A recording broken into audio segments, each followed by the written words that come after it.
오늘은 6.15 남북 공동선언이 발표된 지 20주년 되는 날입니다. 그러나 현재 남북관계 긴장 상태가 고조되고 있는데요. 북한이 대북전단 살포 문제를 이유로 우리와의 연락 채널을 모두 끄는 데 이어 지난 토요일에는 하루 사이에 3차례나 성명을 발표하면서 대남 공세 수위를 최고조로 높이고 있습니다. 개성 공동연락사무소 완전 철거 이야기까지 나오고 있고요. 또 무력 도발 가능성까지 제기가 되는 상황에서 해법은 있는 것인지 궁금한데요. 네, 20년 전 오늘 6.15 남북공동선언의 주역 중 한 분이시죠. 민생당 전 의원 지내신 박지원 단국대 석좌 교수 연결해 이야기 들어보겠습니다. 안녕하세요.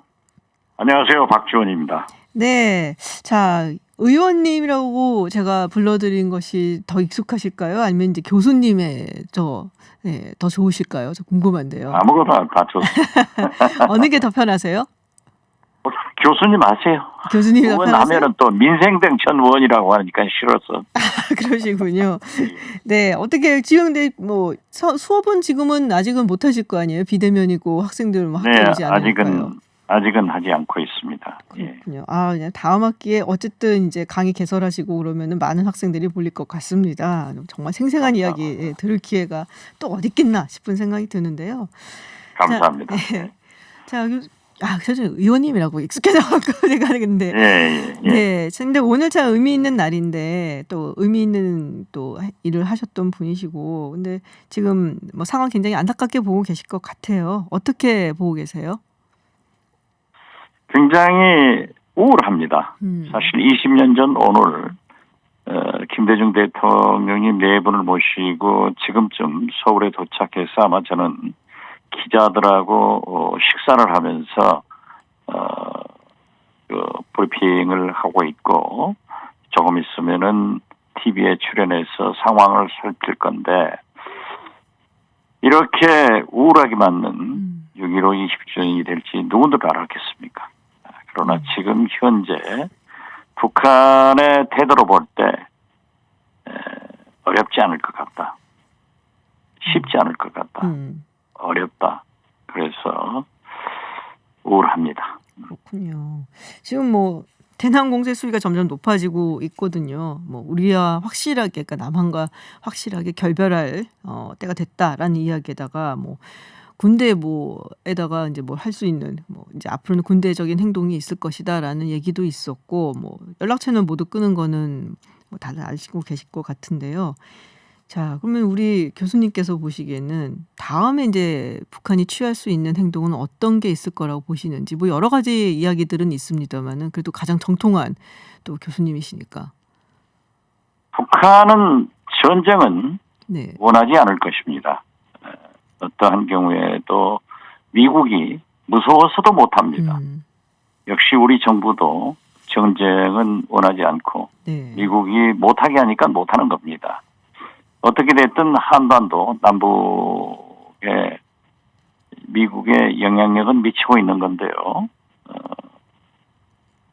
미국을 북한은 직접 자극하지는 않겠지만은 2인자로 공인받은 김여정 제1부부장이 직접 인민 앞에 나서서 얘기한 것이기 때문에 무슨 조치는 강하게 할 것 같습니다. 그것이 남북 공동 연락사무소의 폐쇄가 되려는지 뭐가 되려는지는 모르지만은 무력 도발도 가능하다. 저는 그렇게 봅니다. 무력 도발도 가능하다.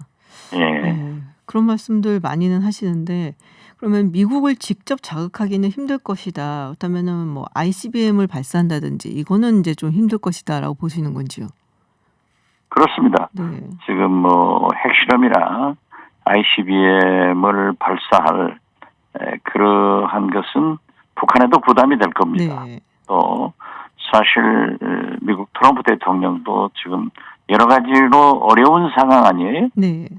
그렇기 때문에 북한이 미국을 향해서 자극을 할 때 그대로 두고 보지는 않을 것 같습니다. 그래서 지금 우리나라를 향해서 그렇게 강한 말들을 뱉어놓고 있기 때문에 무엇인가는 한다. 그래서 저는 굉장히 어둡게 봅니다. 그렇군요. 김여정 부부장이 나와서 직접 이야기를 하고 또 이렇게까지 강하게 얘기했으니까 무엇인가는 할 텐데 그 무엇이 될지는 사실은 잘 모르는 상황이잖아요, 아직은. 근데 무력 도발까지도 가능하다라고 보시는 거잖아요. 국지적인 그런 도발은 아. 가능하겠지만은 다른 일은 없어야 되고 네. 또 지금이라도 우리 문재인 대통령께서 오늘 수보회의에서 하신 말씀도 차분하게 북한을 향해서 함께 무엇인가를 해보자, 서로 노력하자, 우리의 신뢰는 있지 않는가, 이런 얘기를 북측에서 좀 새겨 듣고 그러한 것을 하지 않았으면 좋겠다, 그런 말씀드립니다. 그렇군요. 이게 세 차례나 하루 사이에 성명을 발표를 했단 말이에요. 이게 상당히 이례적인 거죠, 교수님? 그렇죠. 뭐 옥류장 주방장까지 나서서 그러니까요. 우리 대통령을 그렇게 원색적으로 비난하는 것은 우선 금도를 깬 거죠. 네. 그러나 북한은 항상 그러한 벼랑 끝 외교를 하고 막말을 쏟아낼 때는 한없이 하는 거니까 예를 들자면은 김영철 부위원장이 불바다를 만들겠다라고 네네. 했을 때 우리나라 불바다 안 됐잖아요. 그러니까 우리도 그러한 것을 감안해서 듣지만은 북한도 최소한 국가 원수에 대한 그런 예우는 갖춰야 된다. 만약 우리나라에서 언론에 대고 김정은 위원장을 그렇게 원색적으로 비난한다고 하면은 북한이 받아들일까요? 거긴 더 난리가 나겠죠.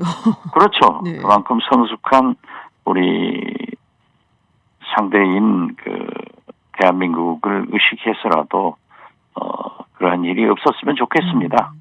그렇군요. 그러니까 이게 레토릭이다, 뭐 수사다라는 이야기들을 또 많이들 하시긴 하는데 그럼에도 불구하고 들으면 기분 굉장히 안 좋거든요. 아무리 그래도 우리 원수인데요. 그렇죠. 네. 그러니까 서로 정상 국가답게 네. 할 말은 하더라도 그러한 국가 원수에 대해서 원색적인 그런 얘기를 하는 것은 비정상 국가로 인식되지 않느냐, 저는 그것을 지적합니다. 네.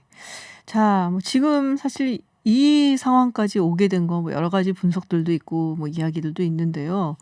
2018년 그래도 상당히 희망적이었는데 지금 이런 상태까지 온 것, 우리 또 교수님께서는 어떻게 보고 계시고 어떻게 분석을 하고 계신지 궁금합니다.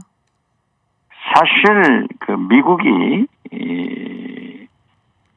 하노이 노딜 거기에서부터 문제가 발생한 겁니다. 네네. 김정은 위원장은 영변 핵시설을 폐기하면은 행동 대 행동으로 어느 정도의 제재 완화와 경제 지원이 서로 물밑에서 대화됐습니다.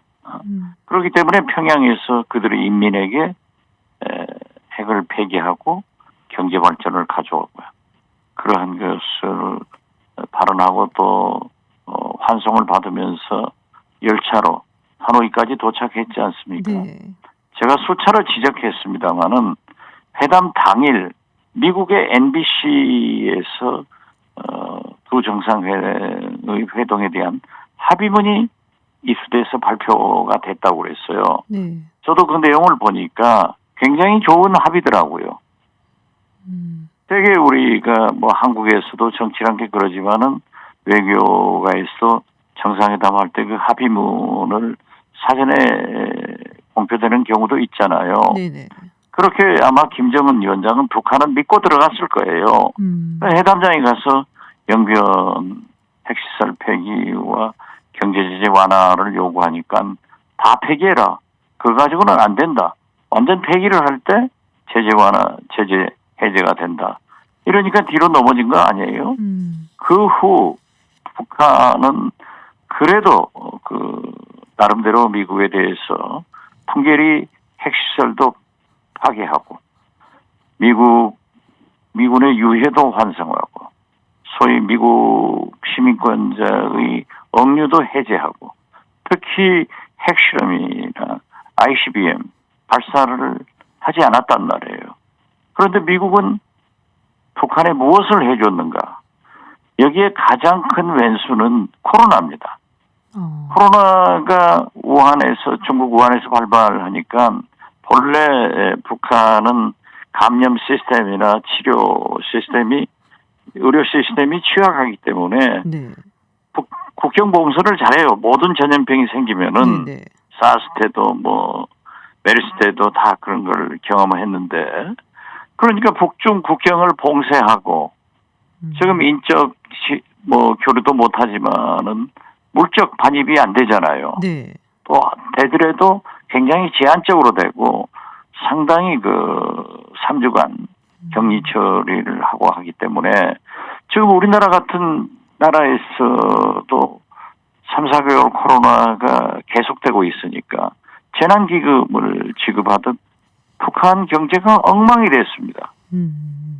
그렇기 때문에 지금 인민들이 소위 배급도 못 주고 네. 아비규환이 되는데, 우리나라에서 코로나 $1 지폐에다 균을 묻혀가지고 비랑을 보낸다, 이런 것이 사이트에 뜨고, 그렇게 되니까 북한으로서는 차곡차곡 쌓여오던 불만이, 또 경제 지원을 약속했던 문재인 대통령도 안보리 제재나 미국 제재 때문에 아무것도 할 수 없잖아요, 지금. 네. 그렇기 때문에 그런 것들이 폭발돼가지고 지금 이렇게 자극적인 얘기를 하고 있지만은, 다시 한번 제가 말씀드리는 것은 문재인 대통령의 오늘 발언의 의미를 해보면은 결국 대화를 해서 서로 지원 협력하자 하는 것에 좀 설득이 잘 됐으면 좋겠습니다. 그렇군요. 근데 지금 그래서 사실 드는 생각은 그거였거든요. 처음부터 미국의 트럼프 대통령을 믿었어야 했는가라는 의문이 조금 들기도 하거든요. 교수님 보시기에는 어떠세요? 글쎄요, 이제 트럼프 대통령은 거래를 최고 네네. 고수다라고 했지만은 그렇게 적극적으로 나서고, 또 사실 두 번의 정상회담을 통해서 아직까지도 신뢰가 있기 때문에 미국 대통령을 못 믿을 그런 외국 정상이 어디 있겠습니까? 그래서 믿는 것도 믿었지만은 네네. 참 이렇게 되고 보니까 원망이 미국이 많이 됩니다. 네.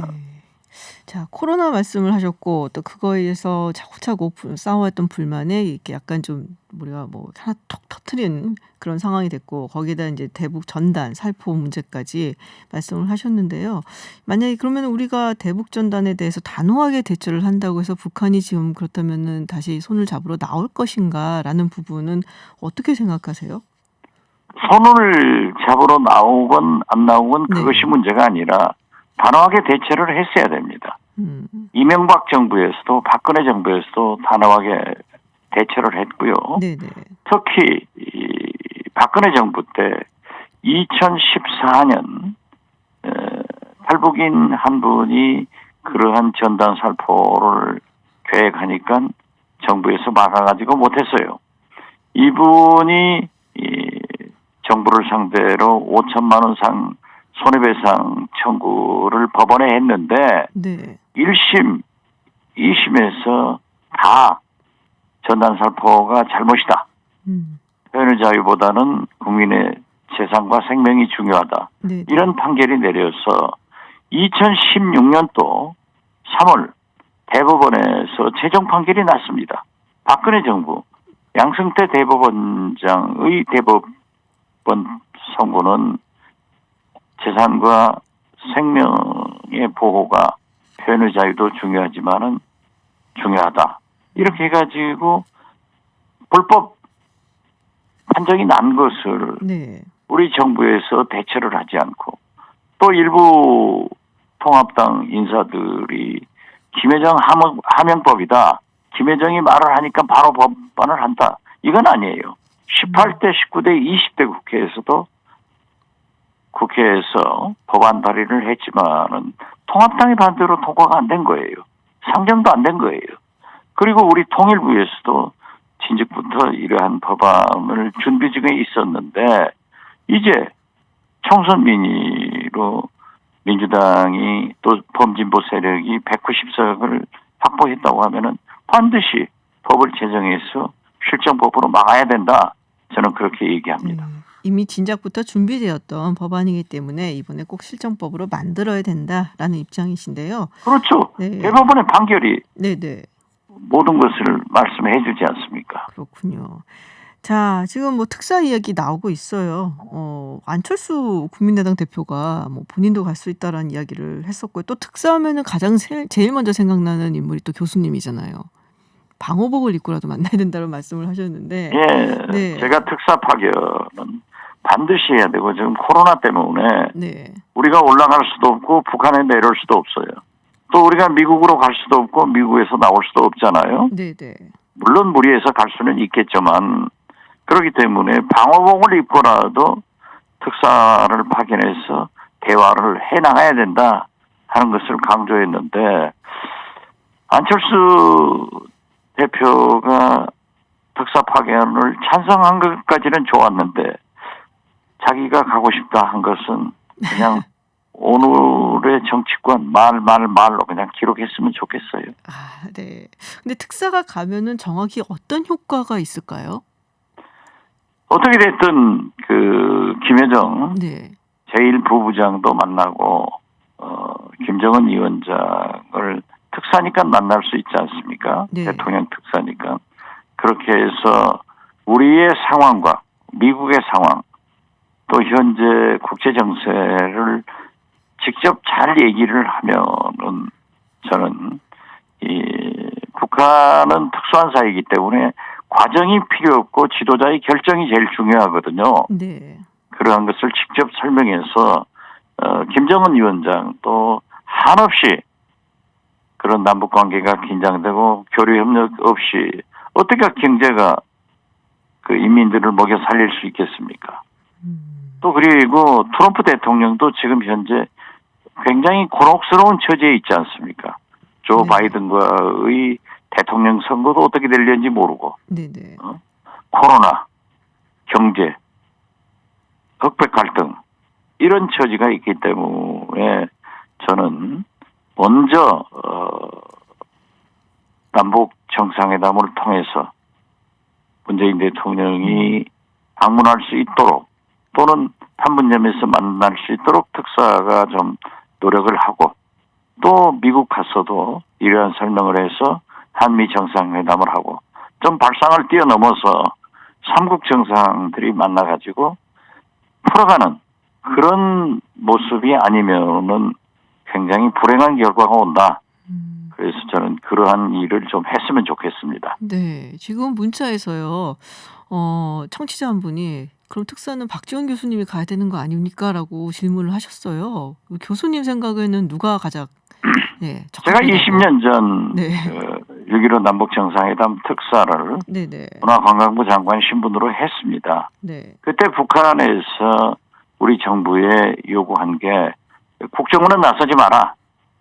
그리고 김대중 대통령이 가장 신임하는 측근 또 운명 공동체의 한 사람을 보내라 하는 요구가 있었습니다. 네. 그래서 저는 문재인 대통령이 가장 신임하고 그러한 경험도 있는 그러한 인사가 특사로 결정이 되면은 북한을 접촉하고 설사 북한에서 거부를 하더라도 우리의 적극적인 그런 자세를 보이는 것 아니에요?